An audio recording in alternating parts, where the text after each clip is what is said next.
Bismillahi, assalamualaikum warahmatullahi wabarakatuh.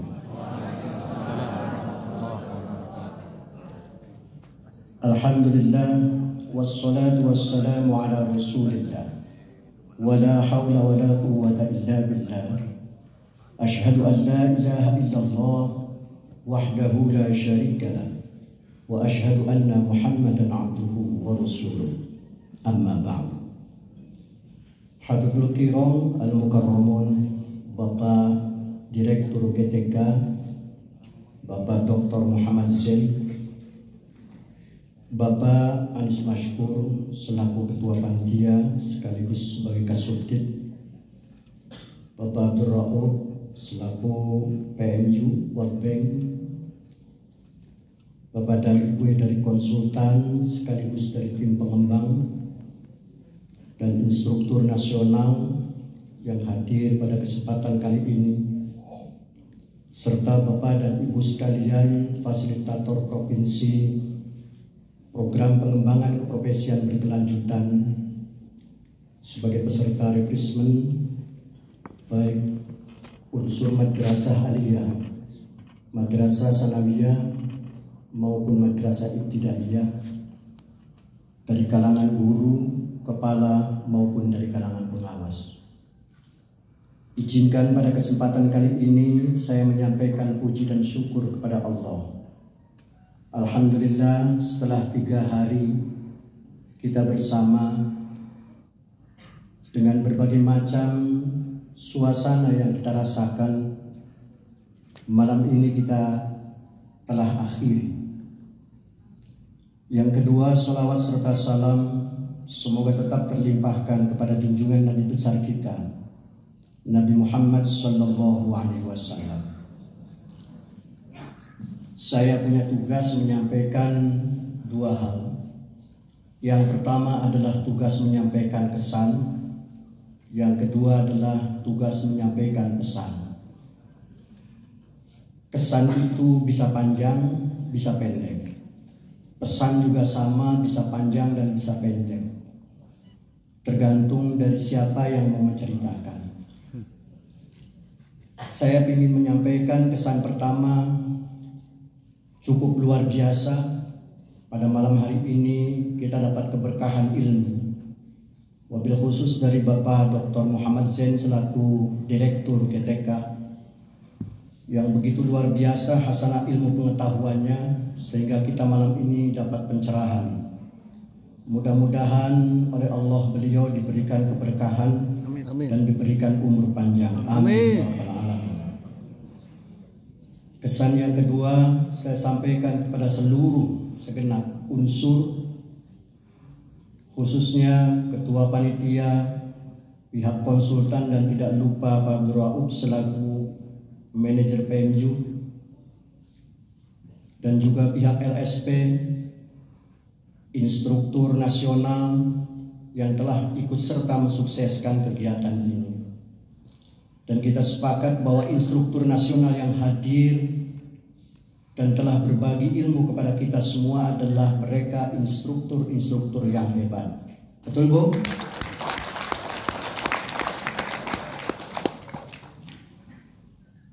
Kesan yang kedua adalah perlu juga ingin kita sampaikan kepada panitia pada malam hari ini.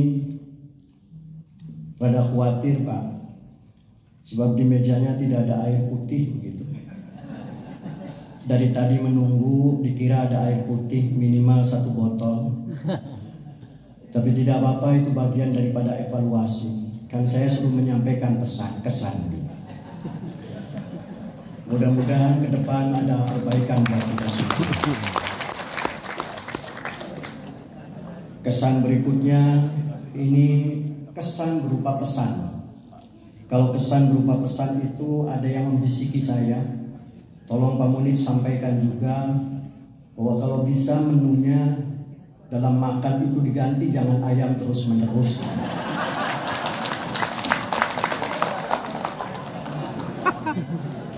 Apalagi bagi pengawas yang usianya sudah mendekati Isya, mereka perlu bukan hanya sekedar gizi dari ayam, Perlu juga olahan-olahan ikan itu jauh lebih baik begitu.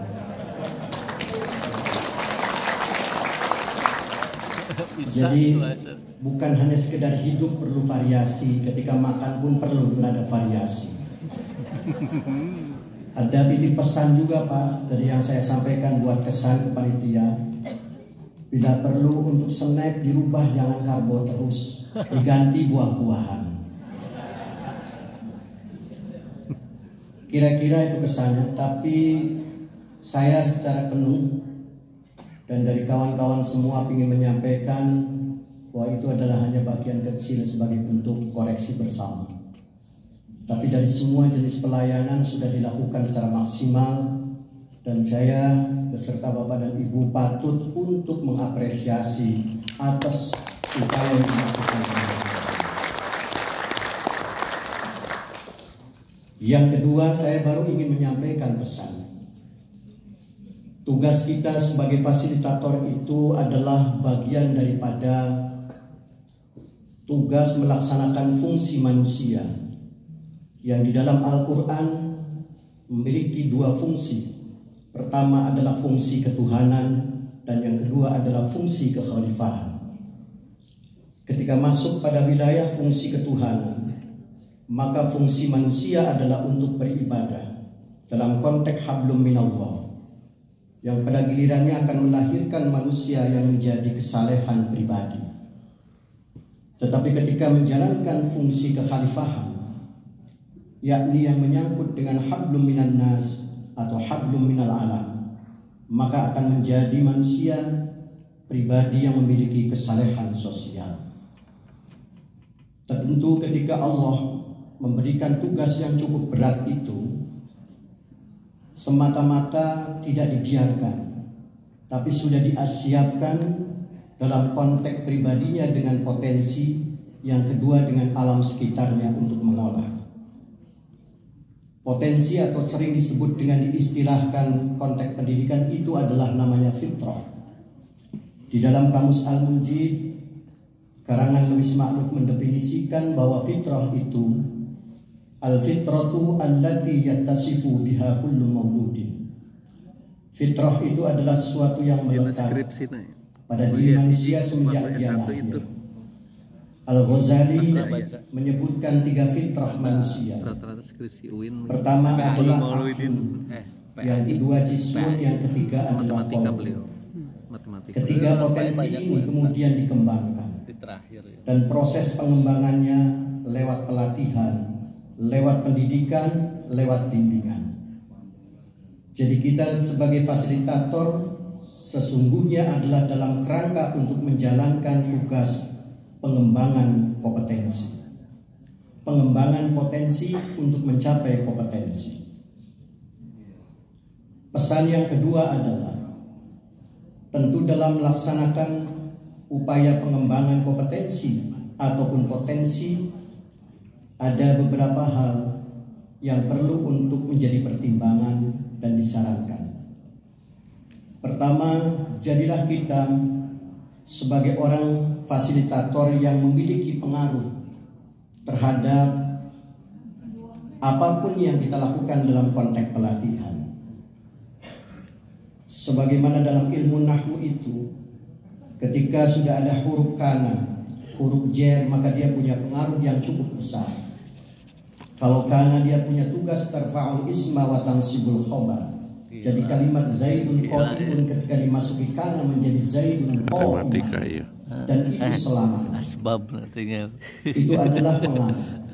Pengaruh yang kedua adalah diharapkan kita sebagai fasilitator harus melakukan adaptasi, tetapi jati diri kita tidak hilang. Kalau kita lihat dalam ilmu nahwu sharaf, ketika kita lihat lafaz sona sesungguhnya adalah asalnya soana, tapi wazannya masih tetap fa'ala. Kata qaidah sorfiyah itu sona asluhu qawana ala wazni fa'ala ubdilatil wawi alifan ditaharrukiha ba'da fathil. Yang ketiga adalah saya ingin menyampaikan tugas fasilitator itu karena banyak melakukan komunikasi, maka Allah memberikan 6 prinsip dasar komunikasi yang baik. Pertama adalah qaulan sadida. Berkatalah kita kepada siapapun dengan kalimat yang benar. Yang kedua adalah qaulan tsaqila. Berkatalah kita kepada siapapun dengan kalimat yang berbobot. Yang ketiga adalah qaulan karima. Berkatalah kita kepada siapapun dengan kalimat yang mulia. Yang keempat adalah qaulan ma'rufa. Bicaralah kita kepada siapapun dengan kalimat yang senantiasa mengajak kepada kebajikan. Yang berikutnya adalah qaulan layyina. Berkomunikasilah kita dengan kalimat yang lemah lembut. Dan yang terakhir adalah qaulan baligha. Bicaralah kita kepada siapapun dengan kalimat sesuai dengan kemampuan atau kadar orang yang diajak bicara. Kalau dalam hadis Rasul disebutnya adalah ala qadri uqulihi. Penyesuaian itu sebagai salah satu bentuk untuk penyeimbangan teori need assessment yang diungkapkan oleh David McClellan dalam bukunya Assessment Society, memacu masyarakat berprestasi, bahwa kita punya motif bersahabat, motif berkuasa, dan yang terakhir adalah motif berprestasi. Mudah-mudahan kita semua dalam menjalankan tugas dan amanah ini penuh dengan keikhlasan sesuai dengan moto Kementerian Agama, ikhlas beramal. Insya Allah tanpa kita minta, ketika sudah iyyaka na'budu, maka pasti iyyaka nasta'in akan datang dari pihak Kementerian Agama. Berikutnya adalah yang terakhir, saya ucapkan banyak terima kasih kepada semua pihak, khususnya adalah kepada Bapak Direktur, kemudian Bapak Konsultan, termasuk juga Ketua Panitia, dan juga kepada fasilitator, instruktur nasional, dan kepada rekan-rekan semua. Semoga kita dalam menjalankan tugas senantiasa ada dalam bimbingan dan ridho Allah Subhanahu wa Ta'ala. Salam fasilitator, merdeka! Merdeka! Wallahu muwaffiq aqwamit thoriq. Wassalamualaikum warahmatullahi wabarakatuh.